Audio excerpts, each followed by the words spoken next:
As the United States President Donald Trump has landed in Israel after the historic Gaza deal in a symbolic gesture, Israeli Prime Minister Netanyahu gifted him with a golden dove, given in appreciation for his efforts to end the two-year conflict between Hamas and Israel. While Prime Minister Netanyahu called Trump the greatest friend Israel has ever had in the White House, Trump also delivered an address at the Knesset, that is the Israeli parliament. Trump asserted the end of the two-year war, stating that virtually the entire region had endorsed the plan under which Gaza would be demilitarized, Hamas disarmed, and Israel's security will no longer be threatened. Trump then departed from Israel, now arriving in Sharm el-Sheikh, Egypt, where he will chair the Gaza Peace Summit, expected to host over 20 world leaders, including France's Emmanuel Macron, Italy's Giorgia Meloni, UK's Prime Minister Keir Starmer, amongst others. Indian Minister of State for the External Affairs, Kirti Vardhan Singh, will be representing India. As the world eyes the Gaza Peace Summit with Trump spearheading ceasefire attempts, let's quickly listen in to what he said earlier today. So this long and difficult war has now ended. You know, some people say 3,000 years, some people say 500 years, whatever it is. It's the granddaddy of them all.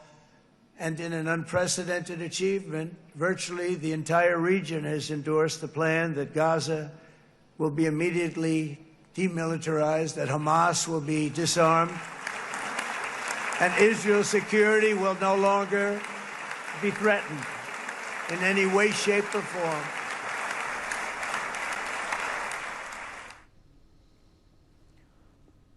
Jordan Cope, Middle East expert, is joining us live from Dallas, United States of America. Ahmed Fatou, spokesperson of Fatah movement, joins us live from Ramallah, West Bank. Anath Bernstein-Reich, President, Israel Asia Chamber of Commerce, is joining us live from Tel Aviv, Israel. Ambassador Prabhu Dayal, former Indian diplomat, is joining us live from New Delhi as well. Let me, in fact, make a start with you first on what you made of the statements made by Donald Trump today in Israel, Jordan Cope, and what this really means for peace going ahead in the Middle East. It's certainly an optimistic development, but it certainly is not the end to all hostility and contention throughout the greater Middle East. One must ultimately remember that the 20-point plan does not deal with Hamas in the West Bank, and Hamas still receives popular support throughout Palestinian society. Recent polls have suggested that up to 50% of Palestinian society still supported the October 7th attacks, and there are still ongoing clan violence between Hamas and other clans in the Gaza Strip. And while reporters have called out Trump for the failure to ensure that Hamas immediately disarm in the Gaza Strip, Trump has made clear that Hamas ought to have at least some time in order to restore quote-unquote stability before they finally disarm. So even though this is a very exciting day that the hostages have finally been liberated after approximately 337 days in the most grotesque forms of captivity, there still is a lot of work to be done throughout the greater Middle East. And there are rumors ongoing that Iran has been trying to replenish its proxies throughout the greater Middle East, and some of its state officials have made visits to Lebanon in recent days and months. So this is definitely an exciting prospect for the greater Middle East, and it seems that in the game of 4D chess that is global politics and statecraft, there might be some more normalization efforts to occur. But all of this being said, even the quote-unquote rational parties involved in the conflict, such as the Palestinian Authority, still in recent years have funded terrorists and their families with stipends that have amassed up to, in some years, up to $300 million plus, rewarding them for acts of terrorism. And the greater the act of the terrorism and the gravity thereof, or the prison sentence, the greater the stipend the terrorists and their families receive. So we need to make sure that terrorism is being fought and suppressed on all sides, including those parties which the West has given legitimacy and cover for. Okay, let me in fact quickly draw you in here, Ambassador Prabhu Dayal, on of course what you make of this, these efforts by Donald Trump. Are they going to be long-lasting? And what you made of his address at the Knesset today, in which of course he was flanked by the topmost Israel leaders from the government and opposition? Well, let me say that I am in agreement with what the previous panelists said. For major challenges remain for the subsequent phases involving demilitarization, governance, and reconstruction. The long-term success of the plan is hampered by a lack of trust between the parties, domestic political obstacles, and the sheer complexity of rebuilding Gaza after years of war. Now, Israel and Hamas continue to have fundamental disagreements despite the multi-phase peace deal which was brokered by President Trump. Now, the key points of contention center on security issues, the future of Gaza, and the final status of a Palestinian state. Hamas has demanded a full and complete withdrawal of all Israeli troops from Gaza. The Trump peace plan, however, envisions Israel maintaining an open-ended military presence within a security perimeter and along the Philadelphia corridor bordering Egypt. Now, this is a major sticking point for Hamas. Then there is, of course, the whole question of the disarmament of Hamas.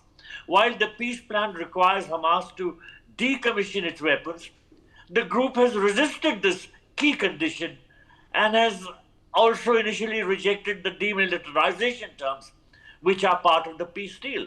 So its full and verifiable disarmament is critical for a secure Gaza, but no clear enforcement mechanism exists for this purpose. Then again, there is this whole question of the destruction of the tunnel infrastructure. The Israeli government has specified that a major goal is the destruction of Hamas's extensive tunnel network. This poses a significant operational challenge with uncertainties over who will carry out and monitor this process. Then, of course, there is this question of the withdrawal of Israeli forces. The deal outlines a phased withdrawal of Israeli forces from Gaza, but lacks a specific timeline for full withdrawal.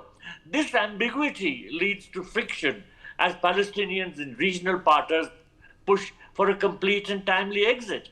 Now, nonetheless, let me say that hopes are high, particularly on the ground in Gaza and in Israel, after 2 years of brutal conflict.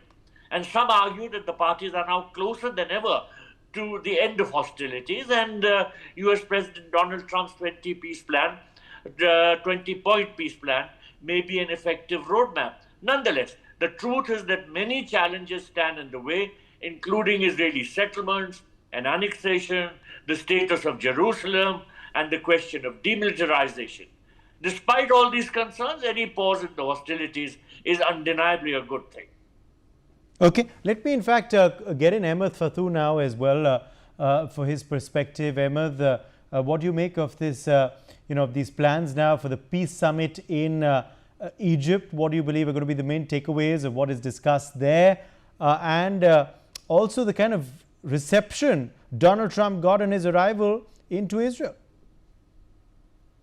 Well, it's the first step toward a peace deal that should end this struggle for real, to go for a lasting peace, and that should be based on the two-state solution, which was declared in the New York summit in July, where most of nations worldwide agreed and issued a declaration calling for the independence of the state of Palestine to live side by side with Israel on the basis of international law, where both neighboring countries respect each other and have security and prosperity, and Israel to withdraw its occupation that is on the ground for decades, which your guests unfortunately failed to mention, which is the root cause of all violence and the root cause of all the struggle from the very beginning. So we are hopeful for this summit.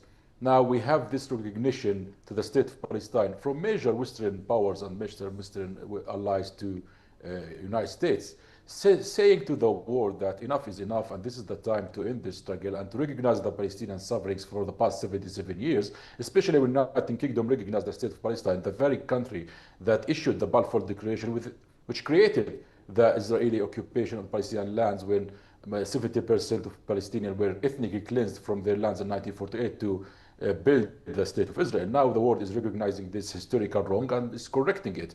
Now we are hopeful that President Trump is solid and listening to both sides. He's going after a true peace, a peace that would end this struggle through a political framework that would recognize both people's needs and both people's requirements. Now, I also have to remind that the one who supported and funded Hamas is Netanyahu.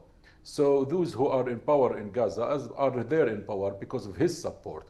The Palestinian Legitimate Authority is there since the very beginning. And this is the country and this is the party that is calling for peace for the past three decades. And we are extending our hands for peace until now, and we will continue to do so. I hope this time that the Israeli society would realize that this far-right extremist government are no good neither for the Israelis nor for the Palestinians. They are dragging us into an endless cycle of wars and colonialist expansionism. That is going to lead an endless destruction to our economy, to our society, to everything. So I hope that this is the time that we are allowing the wise people to take place, and now we have the atmosphere to do so. We have to also mention the terrorism of the Jewish settlers in West Bank, those illegal colonial settlers who are terrorizing the Palestinians day in, day out for the past 30 years or more. Now need is either even more extensive. So now that need to be addressed. The annexation plans, thankfully, Trump ended this. He stopped all these annexation plans, ended all the mass ethnic cleansing and displacement of the Palestinian people schemes. And now we are talking about a serious, wise peace deal that should deal with the major points of conflict. And when we are talking about the major points of conflict, then we are talking about the occupation, Palestinian rights to self-determination, Jerusalem, Palestinian rights of refugees. And it's important here that the authority and the Palestinian Liberation Organization is the one who is representing the Palestinian identity. I'll come back to you. Let me get in Anath Bernstein-Reich as well.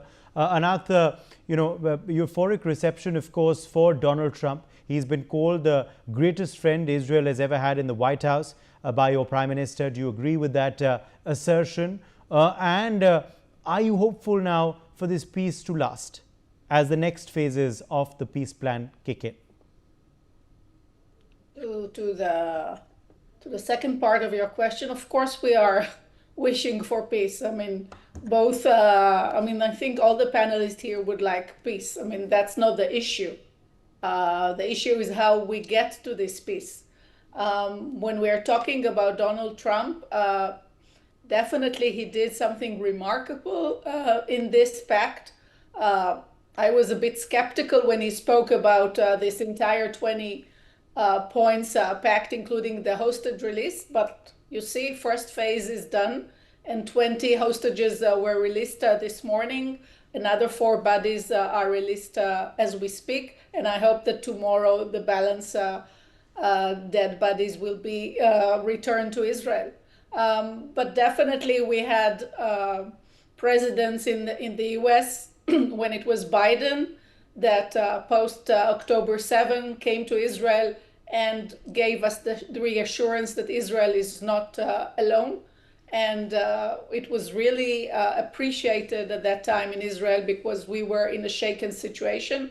Going back to Clinton and Carter that was involved in the peace treaty. So over the years, we had very good presidents in the US that was working with Israel. But now Trump is the president, so politicians has their own way of talking, and Trump likes to hear that he is the best, so that's what he got in Netanyahu's talk today. But definitely, we cannot ignore what he was doing here, and if he is able to take it to the next level and really get those 20 points and extend the Abraham Accord that he started in his previous tenure, the peace treaty or the normalization that we have with UAE, with Bahrain, with Morocco, and he will extend it to Saudi and Indonesia and other Arab countries, it will be really appreciated, and it can create a new Middle East. And going back to what Mr. Ahmed said, I'm also in favor of two-state solution. We want peace in this region. The question is how to reach this peace, and whether our neighbors, meaning the Palestinians, wants us to live in this region. All right, let me in fact also go back across to you, Ambassador Prabhu Dayal, now on on the Indian outlook as well. because this summit in Egypt will be attended by our Minister of State for External Affairs, Kirti Vardhan Singh. He'll be representing India at that forum. What is India's outlook towards this entire peace process? First of all, let me say that our Prime Minister, Shri Narendra Modi, has welcomed the peace deal and has, in fact, congratulated President Trump for his efforts. The previous panelist was absolutely right that the majority of Israelis and Palestinians want a two-state solution. But let me state that my understanding is that Prime Minister Netanyahu does not want it. In fact, he has categorically rejected the whole idea of a two-state solution. India has all along supported the idea of a two-state solution because we feel that without this being implemented, real peace cannot be established in that region. Therefore, the fundamental questions relating to post-war governance still remain. A temporary technocratic Palestinian committee is envisioned to govern Gaza, overseen by a newly formed board of peace, which is going to be chaired by President Donald Trump. However, Hamas has indicated it expects to have influence in Gaza's future, but Israel is not going to allow that. In fact, Israel has begun to resist even giving a role to the West Bank-based Palestinian Authority. So therefore, the eventual handover of control to the Palestinian Authority is contingent on completing a sort of a reform program which Israel wants. But this process is untested and could prove complex, as could impede the reconciliation between the Palestinian Authority and Hamas. They are not in agreement at all. There is another important part. An international stabilization force is planned to provide internal security and to train Palestinian police forces. However, it is unclear which countries will contribute troops and how will the force be funded. Funding is always very, very important. So the effectiveness of such a force in a volatile environment is a matter of major concern. Then above all, the most important question relates to the reconstruction of Gaza. Rebuilding Gaza after such widespread destruction will require a massive international financial commitment. And many people estimate it at around 55 billion. So the effectiveness of the aid distribution as well as attracting investment will rely on a stance which makes stable security and governance as part of the environment. So India is supportive of this entire peace process, but a lot of questions still remain. And as I said earlier, the idea of a two-state solution is, in India's view, the ultimate solution to this long-standing problem. Yes. Let me, in fact, also quickly then go back to you, Jordan Cope, on what you believe is going to be a long-standing solution for this conflict. Do you believe this 20-point peace plan will achieve what it has, strived for? Do you hope that the next phases will kick in as per the agreed timeline? What are we looking at next, Jordan, after the hostages release and the prisoners exchange and, of course, the withdrawal as well?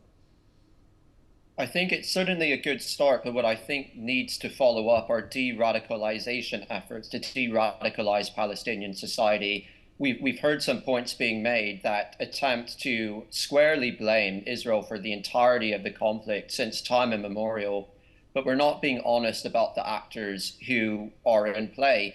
And the reality is that regardless of Israel's presence in the West Bank today or in Gaza as of recently this war, or I'm reminding you that Israel withdrew from Gaza in 2005, what we're forgetting was that there were multiple wars designed to either eradicate Israel or undermine its security well before Israel was even present in the West Bank and Gaza. In fact, there were 3 wars fought before 1967, during which war Israel finally retained a presence in Gaza and the West Bank, even though the San Remo Convention under international law actually allowed Israel to be present in those lands. Now, we talk about the Palestinian Authority as though it's a rational actor for the day after the October 7th war, but I'd like to read to you a few quotes from the 1968 Palestinian National Charter that might be important for audiences in India to understand. One is Article 9. Armed struggle is the only way to liberate Palestine. Now, when we go to Article 20, it also notes that claims of historical or religious ties of Jews with Palestine are incompatible with the facts of history and the true conception of what constitutes statehood. Judaism, being a religion, is not an independent nationality, nor do Jews constitute a single nation with an identity of its own. Yes. The Palestinian people have long denied Israel's right to exist in a mainstream perspective. And even under the Oslo Accords, which were signed, Palestinian leadership has still continued to fail to abide by the most basic premises of international agreements signed with Israel. They violated it. They continue to fund terrorism. And on top of that, right. They have signed unity agreements with Hamas. So we have to be honest, though, about the future of Palestinian leadership, which direction is going to head in, especially when its leader right now. We're going to keep a close eye on this story. We've run out of time, unfortunately, so I'm going to have to leave it at that. My thanks to all of our guests for joining us on this broadcast.